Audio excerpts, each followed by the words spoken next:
بسم اللہ الرحمن الرحیم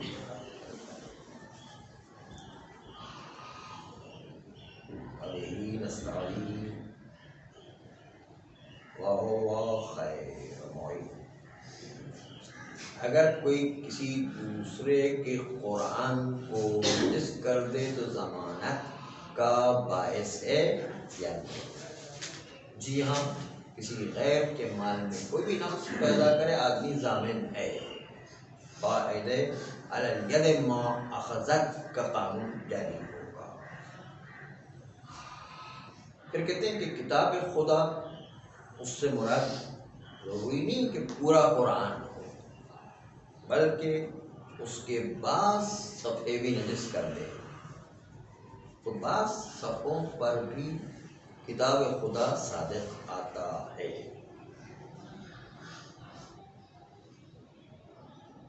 جس طرح ہم یہ دیکھتے ہیں کہ کتاب خدا خصوص سے وہ چیز کہ جس کو سیاہی سے لکھا گیا ہو،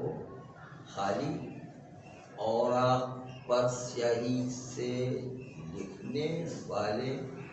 کاغذ کو خالی قرآن نہیں کہتے ہیں، کہ جس سیاہی کو ہم دیکھتے ہیں کہ بعض اوقات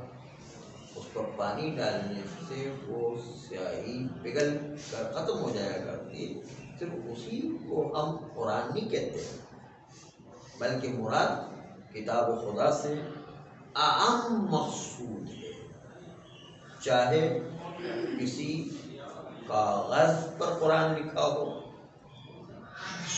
چاہے کسی چمڑے پر قرآن لکھا ہو، چاہے کسی درخت کی چھال پر قرآن لکھا ہو،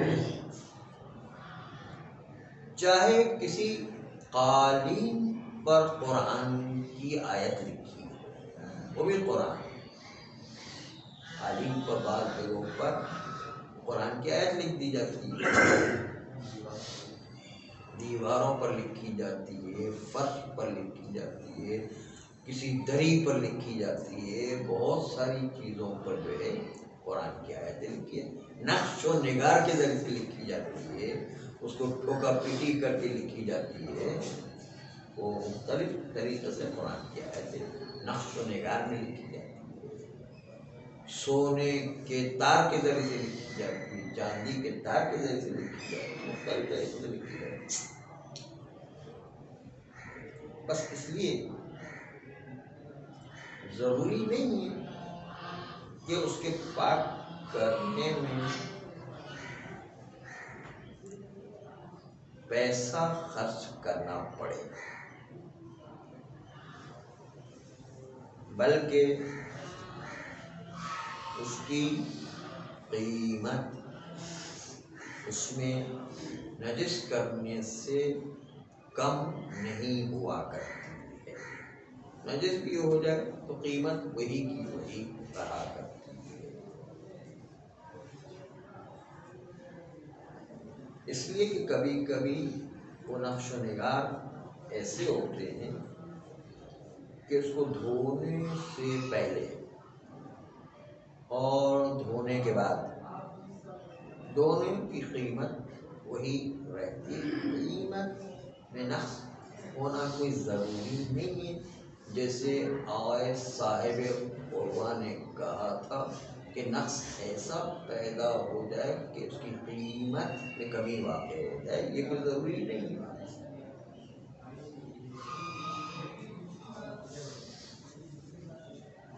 جیسے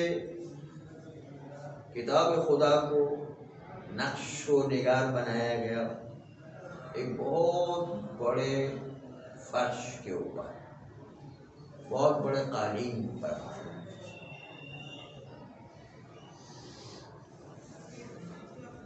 لیکن نجس ہو جانے کے باوجود تھوڑا سا نجس بھی ہو گیا تو قالین کی قیمت اپنی جگہ پر وہی برقرار رہتی ہے۔ بہت بڑا قالین میں ایک متنجس پانی کا قطرہ جو ہے اس فرش پر گر گیا، پھر بھی فرش کی قیمت میں کوئی فرق نہیں پڑتا ہے، بہت بڑا فرش و قالین ہے، وہ اپنی جگہ پر باقی ہے۔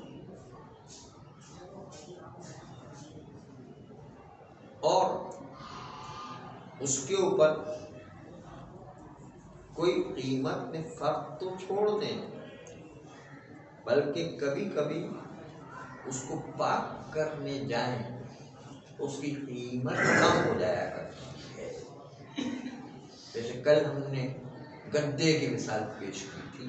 کہ روئی کا گدا اس کو دھونے کے بعد پاک تو ہو جائے گا، لیکن روئی جو ہے سکڑ جاتی ہے، اس کے نتیجے میں گدے کی قیمت ہی ختم ہو جاتی ہے یا کم ہو جاتی ہے مثلا۔ تو کبھی کبھی اتنی نفیس و نایاب چیزیں ہوتی ہیں ان کو اگر زیادہ ہاتھ لگایا جائے اور اس کو پاک کرنے جائیں تو اس کی قیمت کم ہو جانے کا خطرہ ہوتا ہے۔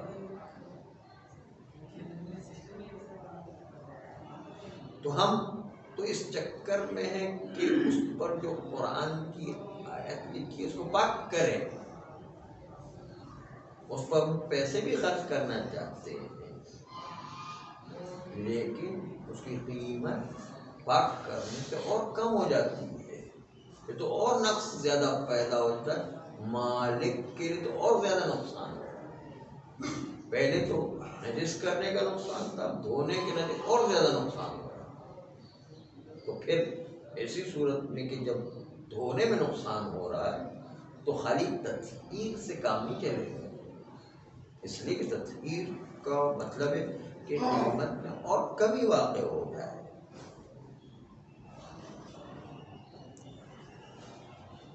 جیسے اگر بالفرض کسی کاغذ پر بالفرض سونے کے پانی سے کوئی چیز لکھی ہوئی ہے، قرآن مجید لکھا ہوا ہے، پانی چونکہ سونے کے پانی سے جو لکھا ہوا قرآن ہے، پانی اس کو نقصان کر جاتا ہے۔ اس طرح چاندی کے پانی سے لکھا ہوا ہے، اگر پانی ڈالیں تو اس سے جو ہے وہ نقصان پہنچ جائے گا، قرآن مجید سے قیمت میں اور کمی واقع ہو جائے گی۔ تو یہاں پر بجائے اس کے کہ ہم اس کو اچھا بنائیں اور بھی خرابی کی طرف چلا جائے گا اور اس کی قیمت اور بھی گر جانے کا خطرہ ہوتا ہے۔ بس اس لیے یہ قید لگانا کہ ضمانت اس طرح ہوگی کہ اس کو پاک کر کے اس کی قیمت جو ختم ہو گئی تھی اس قیمت کو دوبارہ جبران کیا جائے، یہ کوئی ضروری نہیں ہوا کرتا ہے۔ صلی